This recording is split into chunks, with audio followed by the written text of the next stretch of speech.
Monologue 9, Fate of the Dispossessed. As if dust, spirits, myons, drift in the universe, aimless, without awareness, drawn to life, yet a vast expanse of space before them. Drawn to seek forms, material hosts, and yet most material creatures are primitive, and worlds that can sustain complex material life forms are few. Planets come and go, live and die, scattering the myons that they host to search for new islands in the cold depths of outer space. Maps of the universe are memories of that which is always changing. You, O reader, are a traveler from afar, a refugee from dead planets and stars. The myons wander, new myons arrive every day in your solar system. Primitive minds, unaware or possessing only minimal sentience, always moving until a host is found. Even the vanities of the world are alien ghosts, who have a yearning for flesh which they have long ago outgrown, and no mortal brain can contain their intellects now. Only spirits, divine sparks, are real in the final analysis. All else is a temporal manifestation, a great mirage mentally generated and collectively agreed upon on a deep subconscious level. Projections reinforced by multitudes of minds sharing a common vision. A rippling bubble of blackness, a void speck in an infinite ocean of liquidic living light is the entire universe. My message is a revealing which few human spirits, let alone souls, puppets, will grasp or accept. Your world is getting crowded. The logjam of spirits is increasing, because so few know the way home, and fewer still dare to strike out into the void, while a perfectly good island of life is still viable. In my message there is a key to lead any who wish to return to the pre-creation home of spiritual being, back to their source, as salmon swimming against the currents to the origin of their birth. Yet a great many minds are among men who are prisoners to the system of control, and are subject to those powerful entities who wish to increase their herds. Blinded by the gods and goddesses of this age, they can neither see what I mean nor hear what I say. Indeed, they do not even have the wherewithal of awareness to want to be free.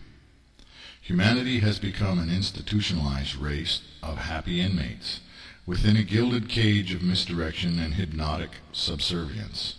The universe seems vast, yet it is only a box or cube. It is a tragedy that when Earth is at last destroyed, an entire hierarchy of codependency shall be brought down, and then will this revealing be lost also. So it is that there will be few discarnate souls, spirits, with knowledge of the way out, and that there will remain only the option of wandering through the abyss in search of another island. A vast cloud of minds will be displaced in darkness, and as refugees they shall begin to wander through the restless spaces, in search of a new world suitable to mold into an earth. Others will simply cling to what is left of a ruined planet, hoping that new life forms might arise in due course. A plague of locusts, a horde of spirits, roaming the galaxy as vampiric parasites, will seek any world that might provide them with new hosts to live off and cannibalize. In a myon should be the wisdom of experience, and yet many are among you who are witless wanderers, who merely follow the packs and herds without the will to think for yourselves. Ignorant night amplifies the anguish, and many of your kind are, in time, reconciled to Mother Void. You become shadows in the emptiness, acclimated to eternal unlife, slithering in the darkness as serpents of nightmarish chaos, far removed from the comforting illumination of the stars. Then shall stars be a cause for searing pain, scorching fire that has become a torment within a contented condition of perpetual apathy. Grinding unending vineyards of souls into ambrosia wine, the makers of civilization and planters of material form move along heedless that their addiction will render them homeless, and kill their own livestock off in a time that steadily draws near. For what addict thinks their drug bad? Or what dictator willingly surrenders power? The end of the earth will be forcible detoxification, and the withdrawal shall become a terrible and agonizing process, forcing the vanities to reach out and eat the spirits within their vast hosts as they travel through the void. Rather than break their addiction, the powers will wander on and on in search of a new source for their drug, fertile soil in which to sow the remaining seeds for new vineyards of souls. Note 1.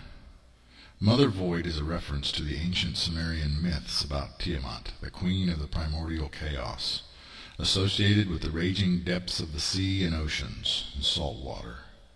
Yet in this writing it refers to the great expanses of darkness that separate both stars and galaxies from one another, and the force of entropy at work throughout the universe. The light of the stars drives back the darkness, but some spirits grow so tired of ever seeking new forms, of reincarnating, and of life itself, that they seek out the darkness and settle into it, becoming like unto it. Many are they who kill themselves wanting oblivion.